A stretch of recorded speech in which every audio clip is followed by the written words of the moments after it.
Okay, so we have grounded, we have centered, we've checked in with ourselves. Now we're going to enter a building. You have done the things that you need to do prior to entering the space. You know how you're feeling at that time. That is your baseline for that day or that moment. You know what you feel like prior to entering a building. Now let's walk into the building, okay? You have your checklist. You know what you've gone through. You're nice and relaxed or excited or stressed. I'm not sure, whatever you're feeling at that time. Trying to stay away from anxiety and stress, that's your goal.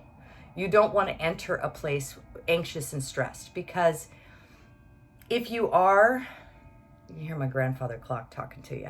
If you are anxious and stressed, it's going to be very difficult to read past that. So getting into a state where you're a little more relaxed is always best. Okay, so you enter a building, you walk in. The moment you walk in, take a moment. Close your eyes for a second. Now, once you become attuned to this, you won't have to close your eyes because you'll be able to think about it. Sometimes it's very difficult to focus on yourself and how you feel when your eyes are distracted by things. So that's why I say close your eyes. Close your eyes for just a moment. What do you feel now? What does the air feel like? One of the first signs when I walk into a space that's got heavy spiritual energy, I use the word heavy because it feels heavy, is the air. The air feels thicker. Now, to describe that, you've traveled. I'm sure you've traveled. So imagine the difference between Coeur d'Alene in the summer and Florida in the summer. You know the difference between the air? Of course, scientifically, we know one is drier than the other. One has less moisture hanging in the air than the other. Well, what that does, the feeling of that, it's weight. So the air is thick and heavy with moisture in Florida as compared to Coeur d'Alene, okay, in the summertime, if you compare those two. When you walk into a building that has a lot of spiritual activity, you're going to notice the air feels different. It's going to be thicker. It's going to be heavier, okay? That means neither good nor bad. It just means the space is taken up by more energy, okay? There's more people there. Your eyes see an empty room. That's what you see. So your brain registers empty room. Your body, however, is reading full room. So it's coming across as thicker or heavier air. Now, a lot of people subconsciously will recognize, whether they're intuitive or not, whether they're psychic or not, a lot of people are going to recognize thicker, heavier air subconsciously. And their conscious brain is going to have this weird battle that begins to happen.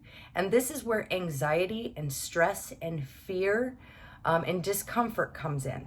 Because your subconscious is recognizing the space is full. Your conscious brain is recognizing that it's empty and you're the only one. So there's this weird transition that needs to take place. And a lot of people don't consciously recognize the room feels heavier, the room feels different, unless they're looking for that. A lot of times they'll walk in and they'll just say, I don't know, I don't like it in here, it's uncomfortable. I gotta go, or I'm nervous, or I'm stressed and anxious for some reason. I don't like it in here, I just want to leave. When really all that's happening is they're walking in to a space that has, it's occupied. It's occupied by energy of some sort. It could be a grandma. It may not even be a person that belongs to the building. It could be their grandma who came with them. Recognizing that the change in the air, first of all, recognize that. Okay. Once you recognize that, now you may not feel that when you first walk in because they may not be in that room. They may be in another room. Okay, so once you recognize whether or not there's a thickness or a heaviness in the air, you'll know that there's spiritual activity there. And I want to backtrack a little bit because we're talking about spirits here.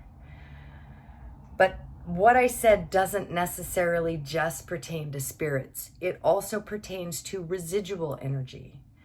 And it also pertains to energy from the living, okay? There's differences that are hard to tell between those two.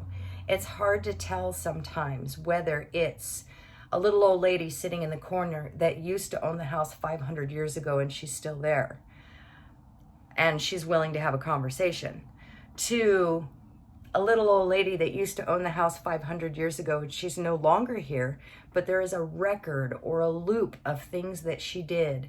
Maybe she used to spin wool in this room and that's what she did for decades. And so that imprint of that energy is still in that room and she's still doing that because she did it so much. It plays on a loop. But if you try and talk to her, she's not going to talk back because it's not really her. It's just residual. It's left over. As compared to neither of those things. You walk into a room that 15, 20 minutes ago, a couple had a knockdown, drag out fight over, I don't know, the color of the upholstery or something stupid. Who knows? But I digress. They have a knockdown, drag out fight and they're screaming and yelling at each other and they decide, fuck it, we're out of here. And they leave, yet that energy is still hanging in the air. It may still be hanging around. And even though it happened a while ago and you had no idea that they were even there, you walk in and you might feel that. Those are the most common reasons to feel heaviness in the air that I've come across. There's several others, but those are the most common. Okay, so I'm backtracking again, back onto my original topic of spirits. We're going to play on the spirit activity right now because that's what your focus is. You want to know if you walk into a place and the air is heavy, after you've checked in with yourself and you know how you feel before you walk in there, the air feels heavy, maybe it feels a bit different, then I want you to stop and feel it. Really feel it. Okay? At this point, you are at a crossroads, and it's up to you, my dear.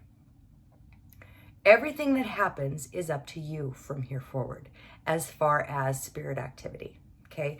I want you to, one, understand nothing happens to you without your permission. Period. I want you to remember that the energetic presence that you're pushing out of yourself controls what you allow within your space. You are in absolute control of what you allow in your life when it comes to the spiritual aspect of things, which is also true in the physical, in a lot of ways. But we're talking about spiritual stuff, energetic stuff right now. So the signature, the energetic signature that you carry with you is what it will be felt. It's the introduction that you're bringing with you to any spirits that may be in the building, okay? So when you walk in and you are grounded and you're centered, you're completely aware of where you're at emotionally and energetically, and you're confident, and you walk in, even if you're a little nervous, you're still happy, you're still excited. So you're bringing this happiness and this excitement with you, okay? This is the introduction to whatever spirits that may be in the building. There may not be any, by the way. I doubt it where you're going, but there may not be any. So when you walk into a place, you're bringing this introduction, okay? They're gonna feel that. Now, if you run into an asshole, because the dead are just like they were when they were living. There's a difference between the dead that have moved on and the dead that are stuck. The dead that are stuck are not ones that I typically, well, the dead that are stuck are the ones that need counseling, in my opinion. This is just my opinion. The individuals that I've met that are stuck in a space are there because they need counseling. They're kind of fucked up somehow. They're either lost or they're experiencing guilt, or maybe they're shell-shocked because of whatever situation happened, or maybe they were murdered, or there's a billion reasons why, but they're here because they are not clear-headed and clear-conscious enough to move on. There's no proof of this. There's no scientific evidence of this. This is my experience. This is my deduction from my experiences that I've had and the conversations that I've had with the individuals. I have not yet met a spirit that is still here after it's jumped out of its vehicle, its body. It no longer has its body anymore. I've never met a spirit that wasn't fucked up somehow. That sounds kind of funny. I've met a few that are like, meh, I don't want to go anywhere. And they're also the ones that didn't want to communicate. They really didn't give a shit what was going on. They didn't care that I was interested in having a chat with them as far as, you know, well, you're an anomaly. Why are you still here? You're not even like on me. You're not bothering me, was my questions. And they're like, why are you bugging me? So I have no idea why they were still here. I'm sorry, I totally went off on a fucking tangent. Anywho, back to the subject here. You walk into a space, you introduce yourself with your energetic signature. You're going to potentially run into some spirits in the place. Who knows why they're still there? They could be sad, they could be anxious, they could be lost, who knows? Maybe they've lived there for a bunch of time and they're holding on to their space for whatever reason. Who knows? I don't expect you to be able to communicate with them. But what we're going to do now is to figure out, best way to figure out whether you're welcome or not. And honestly, you're going to know. You're going to know because you're an empath, because you have this deep connection to energy. You feel it. We're not going to get into that either. That's another day, another conversation. There's so many I want to have with you. But you are going to know under no uncertain terms what they're feeling. You're just going to know. When you walk into a space and you feel sad, that's the most common one. Sadness. Heavy, like, aw. Or that one is the most common. There's several, gosh, girl, I don't even know what to tell you. There's so much here. I'm trying to do a crash course and this is hard. Okay, what we're gonna do is go through the things that you don't wanna feel. How's that? There's a lot you can feel. If you walk into a space, okay, and you start feeling nauseated, make a note of that. If you start feeling, really, I think that's about it, because spirit activity causes, when they get close to you, it causes your heart to race, which can be understood by your conscious mind as stress, when really it's just the energetic signature close to you. It triggers your adrenals. That is just the natural reaction to it. So really it's nausea, headaches. That's something to make a note of. If you start getting a headache, the one thing that triggers me, it's my trigger to take note, is I get, like, one ear will get plugged all of a sudden and the other one will ring. It depends on which side. You know that feeling where you're going up a mountain, you're climbing a mountain in a car and your ears go, and then everything sounds all one ear does that on me and the other one will high pitch ring. Okay, all that means is either I'm climbing up a hill in a car, or my equilibrium is getting readjusted for one reason or another, or if none of those things fit, it's spirit activity. So I know it's spirit activity when it goes on for 1 or 2 minutes. I know that's what that is. Especially when I'm just sitting here working and nothing's going on and all of a sudden it happens. If it only lasts for 15 seconds or so, it could very well be your equilibrium, your eardrum, the little hairs in your ears There's a lot of physiological reasons behind that. But if it goes on for a while and this isn't something you experience a lot, it's typically spirit activity. So if you experience that, make a note of it. If you get a headache, make a note of it. If you start feeling nauseated, make a note of it. Cold sweats, it's another one. Cold sweat is going to be a weird one for you because of where you're going to be looking at homes, because that, I mean, it could be fucking hot in there, you know, they may not have air conditioning, I don't know. But really, nausea, headache, ear ringing, those are 3 things to make a note of. Doesn't mean they're essentially good or bad, but as a newbie to this, because you're just learning how to do this stuff, make a note of it. And then later on, think back. Once you're out of that situation, you've left the building, you're back in your hotel room, take a look at the notes, mental notes, and your experiences that you had in whatever buildings, and then go back to that moment. Okay? Go back to the moment and take all of Lindsay out of it. Remember how you checked in with yourself before you went into the building? Okay, I want you to take Lindsay out of it. I want to take any of those emotions you may have been experiencing prior to walking in out. What you're left with belongs to the other spirits. We're going to put a stake in the ground there. Whatever's left belongs to those spirits. Stake in the ground. You're having an experience on your own when you walk into this building. You're having an experience. You're carrying your baggage of the day. You're experiencing the chemicals and the hormones and the emotions and the reactions of your day, and whatever you may have eaten and how much sleep you did or didn't get, and the jet lag you're experiencing. You're carrying that with you.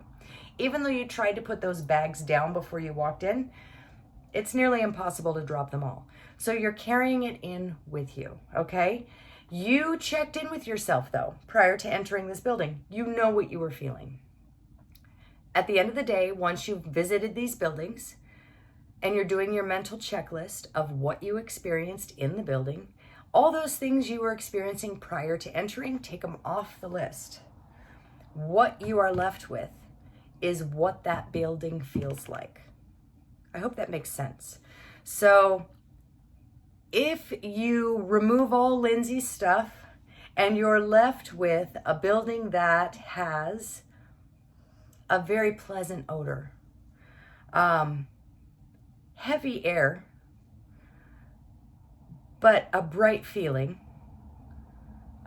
little bit of a headache, maybe a little bit of like the jitters, but pretty much nothing else left except for excitement. I would say that's a positive sign, all of those things. Let's say there's another building that you walked into, heavy air, kind of sticky, kind of like cold, sticky, sweaty. Everything seemed to be wonderful. I mean, it was nice and bright and airy, except when you went into one room, you started kind of feeling icky. Something made you uncomfortable there. That doesn't mean the building is bad. It means there may have been a spirit there that just didn't resonate with your energy.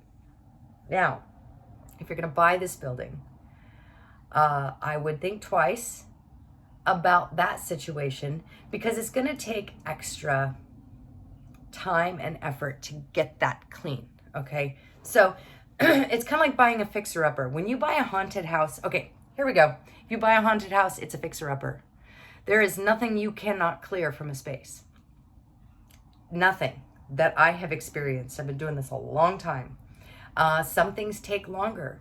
So let's say you buy a house that needs paint. You know, it just needs basically a facelift, maybe some curb appeal. You need to mow the lawn, you need to trim the shrubs, maybe it needs some outer paint and some paint in the kitchen. That's just a little elbow grease. That's all. Basically, that's smudging your space, maybe salting the outer area of your house spiritually. Now, if you buy a house that needs new sheetrock, and maybe a couple new windows, that is the guy, that's basically the explanation I would give to the person or the guy who's in the corner who made you feel uncomfortable, it's going to take a little more work, but it's still doable. Depends on what you're looking for. Now, if you go in and the house is freaking gutted and there's not even any electrical or any plumbing, that is a lot of work. That is nausea, vomiting, diarrhea, headache, chills, cold sweats, screaming your ass off as you're running out the door. A lot of work needs to be done, but is it worth it to you? If the house is super cheap and inexpensive and you have money to invest in electrical and plumbing and all of that, it may be worth it spiritually. All of those experiences, if it's worth it to you, you can still cleanse that too, and you can get rid of that. That's a lot harder. I would have to probably go with you and help you, but we could do it. We could do it. Anyways, I'm going to stop talking now because I don't even know if I've answered your questions. I think I have. I've kind of been all over the place. I'm going to make one more video after this one with a checklist to make it super simple. I know I would be confused if I were you at this point. So I think we've covered all of our bases. Next video, checklist, cleansing. Be right back.